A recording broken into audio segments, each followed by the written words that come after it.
Tal vez muchos de nosotros desde pequeños disfrutamos de historias de anime, como suelen ser el caso de Dragon Ball o Capitán Tsubasa, historias que en su momento no sabíamos que era anime, aunque Capitán Tsubasa más conocido en Latinoamérica como Supercampeones.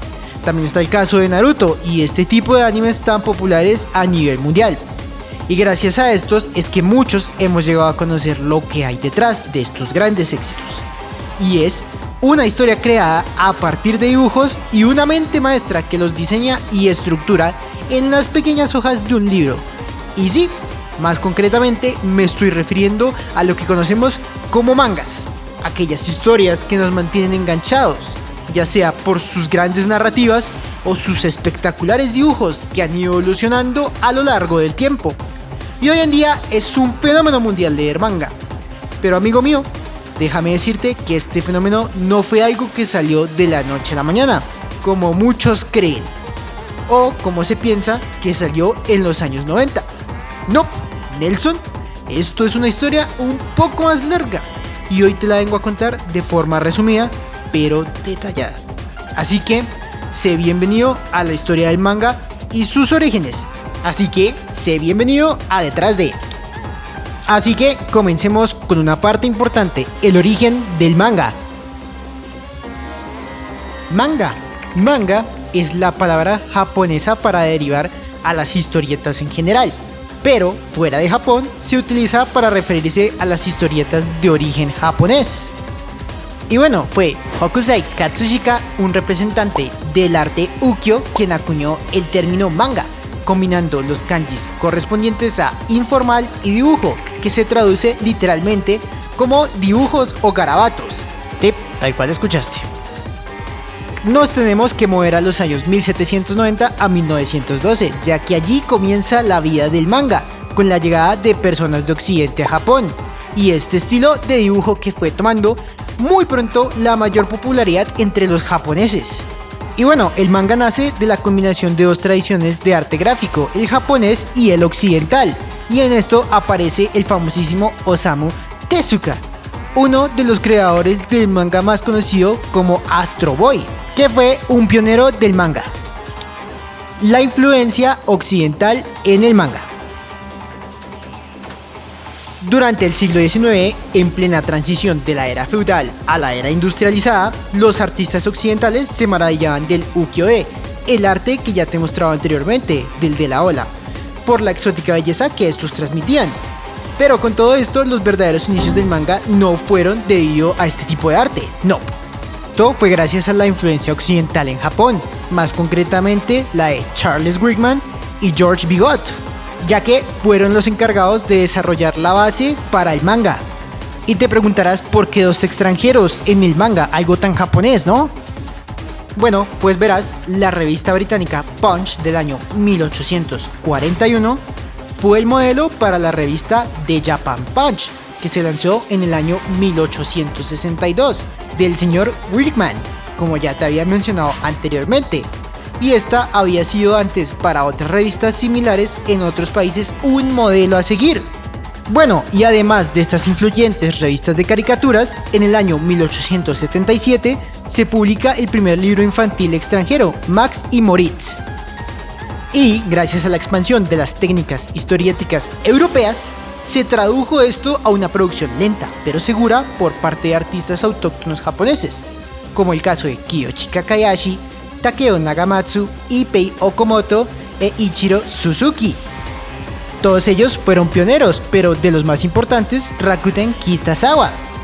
Esto debido a que este hombre fue el que publicó el primer manga de la historia, conocido como Tagosaku Tomokube no Tokyo Kenbutsu. Y bueno, aquel manga era una simple historieta, como pudiste ver en pantalla, pero gracias a esta simple historieta es que tenemos los mangas y las historias de hoy en día. Bueno, continuemos con los primeros mangas publicados.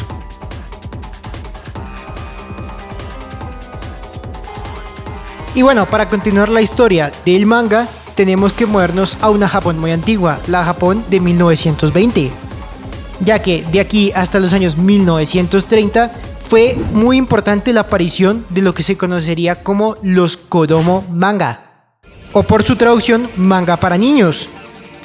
Y bueno, para esta época serían populares algunos mangas como Las aventuras de Shoshan, publicado en 1923, de Soshei Oda, o también tenemos Los tres mosqueteros con botas en la cabeza, publicado en 1930, de Taisei Makino. Y bueno, aquí nos movemos un poco de Japón, nos movemos para España, ya que, como dato curioso, a España el primer cómic o manga que llegó al país fue en 1931 para la revista Bobbin. Algo bastante curioso cuanto menos. Ahora nos movemos para el país de la libertad y las armas, me refiero al mismísimo Estados Unidos, ya que allí el afamado cómic estadounidense Bringing Up Father sería el mismísimo encargado de que en las historietas o cómics japoneses se empezara a introducir el globo de diálogo, como el caso de Speed Taro en 1930, uno de los primeros mangas que implementó el globo de diálogo. Muy bien, ahora gracias a la máquina del tiempo y a la magia de la edición nos movemos a la Japón de 1930 y 1940 de nuevo, ya que para aquellas épocas empezaron a surgir las historietas bélicas, como puede ser el caso de Norakuro. Pero para aquella época estaba la ocupación de los estadounidenses y a estos mismos no les gustaba este tipo de cómics, así que los prohibieron. Y entramos a la época del manga moderno. Y bueno, tras la rendición incondicional de Japón, gracias a la gran idea de nuestro queridísimo amigo Oppenheimer, el entretenimiento emergió como una industria, ya que respondía a la necesidad psicológica de la evasión ante una cruda posguerra. Así que a partir de esto empezó a surgir nuevas ideas de entretenimiento, como es el caso de las bibliotecas de pago. Las bibliotecas de pago llegaron a construir una red de 30.000 centros de préstamo que producían sus propios mangas en forma de revistas o tomos de 150 páginas. Y bueno, estos libros se caracterizaban por tener portadas rojas y siempre estar a color blanco y negro por su bajo precio. Y algo muy característico de la época era que a los artistas les pagaban una miseria total, pero a cambio les daban libertad creativa total. Muy bien, ahora movámonos a la Japón de 1940, ya que encontraremos una gran historia allí. Allí conoceremos a un joven estudiante de medicina, Osamu Tezuka, que le encantaba en su momento los dibujos animados de Fleischer y de Disney. Así que este joven decidió cambiar.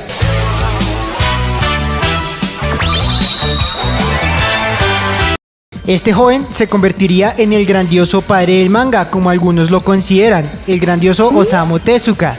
Pues su primer manga, La Nueva Isla del Tesoro, llegó a vender alrededor de 400.000 a 800.000 copias. Y esto se debió a que Tezuka innovó en el manga, ya que utilizaba un estilo cinematográfico y descomponía los movimientos en varias viñetas. Y bueno, en su momento era innegable que Tezuka tuvo un gran éxito.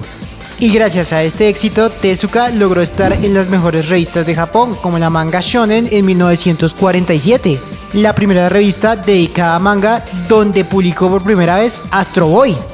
Y allí mismo aparecería por primera vez lo que se conoce como el shoujo manga. Lamentablemente para la revista, en el año 1955 este proyecto se derrumbó totalmente y para siempre.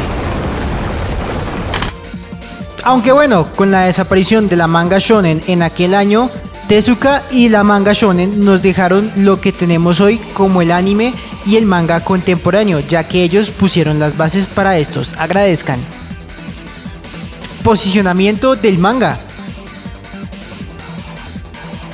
Bueno gente, volvemos a viajar en el tiempo a los años 50-60 en Japón, ya que en aquella época las revistas de manga eran totalmente infantiles y las bibliotecas llegaron a encontrar un nicho creando manga orientado hacia un público un poco más adulto.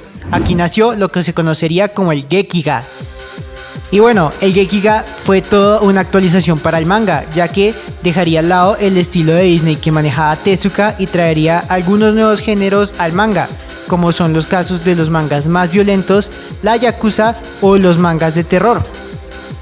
Y bueno, esto permitiría la aparición de máquinas expendedoras que exploran calabozos. Sí, lo que escuchaste. ¿Por qué carajos hacen estos animes y manga? ¿Quién los deja, carajo? Bueno, volviendo al tema del Gekiga, conoceremos a Sanpei Shirato. En 1964 patrocinó la única revista underground de la historia del manga, conocida como Garo. Allí se reemplazaría un poco el texto y se dejaría más la parte gráfica. Y bueno, gracias a la aparición de este tipo de revistas y al auge económico en Japón, se pedían más mangas en ese entonces. Pero tranquilos, que en ese entonces llegó Kodansha para satisfacer esa demanda. Y bueno, te preguntarás cómo hizo Kodansha para ayudar en esto en el año 1959. Y si no te lo preguntas, me da igual, te lo diré. Para eso entraste al video, pequeño otaku desgraciado. En ese año, Kodansha introduciría al mercado la Shonen Magazine que todos conocemos hoy. Y cambió la pauta para publicar de mensual a semanal. Aquí comienza la explotación de los japoneses. Y bueno, esto fue gracias a que introdujeron el stajanovismo a la industria del manga. Con esto empezaron a pagar mejores sueldos millonarios a los mangakas. Así que, buena explotación, ¿no?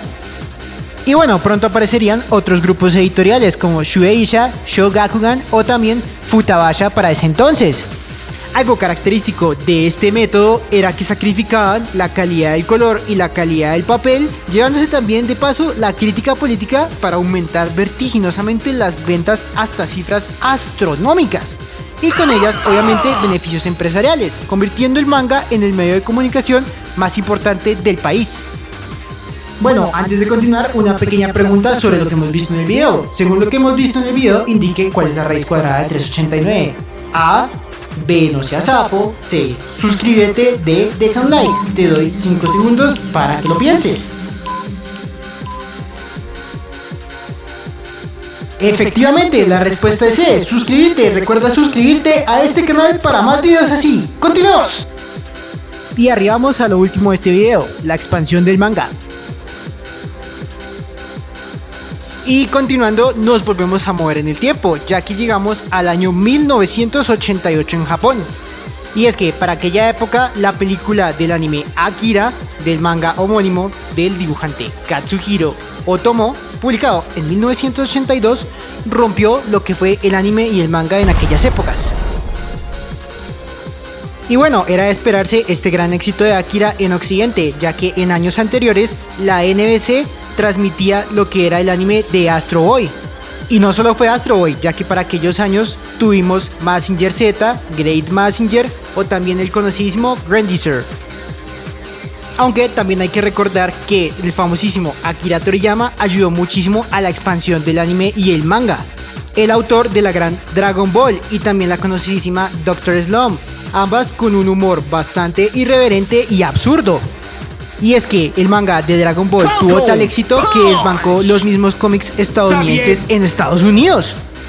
Además de esto, algo parecido ocurrió en Españita, ya que allí Dragon Ball vendió tantos ejemplares que se le considera la historieta de origen extranjero más vendida en la historia del país.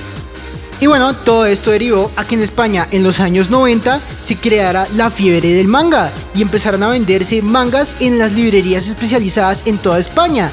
Y aquí entramos a las traducciones de los mangas. Espera, ¿qué acaba de decir Goku? ¡Es la luz! No puedo creerlo. Va a utilizar la técnica de la pulverización por luz. ¡Luz infinita! What the f...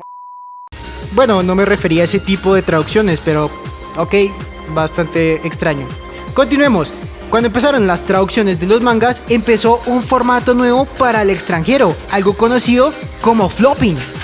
El flopping fue un formato de adaptación para Occidente, es decir, para que se pudiera leer de izquierda a derecha, aunque a algunos mangakas no les gustaba esto. Como el mismísimo Akira Toriyama, ya que decían que distorsionaba la idea de sus mangas, así que dijeron, Nelson papá, no al flopping. Así que como los mangakas no les gustaba, a los mismos lectores tampoco les gustaba, así que decidieron dejar el formato original a los mangas de derecha a izquierda, como los conocemos hoy en día. Y bueno, gracias al éxito internacional del que te he hablado anteriormente, empezaron a surgir nuevas editoriales en Occidente, como es el caso de Viz Media, una editorial estadounidense dedicada únicamente al manga, o también tenemos Glenad. Glenad Manga es francesa y dedicada totalmente al manga también. Ahora, te hago una pregunta muy curiosa, amigo mío. ¿Sabes cuáles son los países que más exportan manga al mundo? Te doy unos segundos. No, no sabes. Bueno, ya. Comenzamos con los nipones, claramente. Los nipones son los primeros. Le siguen los Ratatouille, son los segundos. Los gringos, los terceros. En cuarto tenemos a Españita. Y por último, los dientes chuecos. Y bueno, arribamos a la parte final de este video, donde entramos a la era digital del manga, las plataformas donde se puede leer manga, como es el caso de Manga Plus o la mismísima Crunchyroll. Eso sí, si tienes una suscripción premium, o también está por la que muchos optan y no deberían, la piratería. Pero bueno, eso ya es otro caso, tú ya verás. Y bueno gente, eso ha sido todo por el video de hoy, la historia del manga, se las he resumido, pero también se las he contado de una forma lo más concreta que he podido, ya que es una historia bastante larga, así que espero lo valoren, den like y se suscriban, y por lo pronto me despido, ¡nos vemos!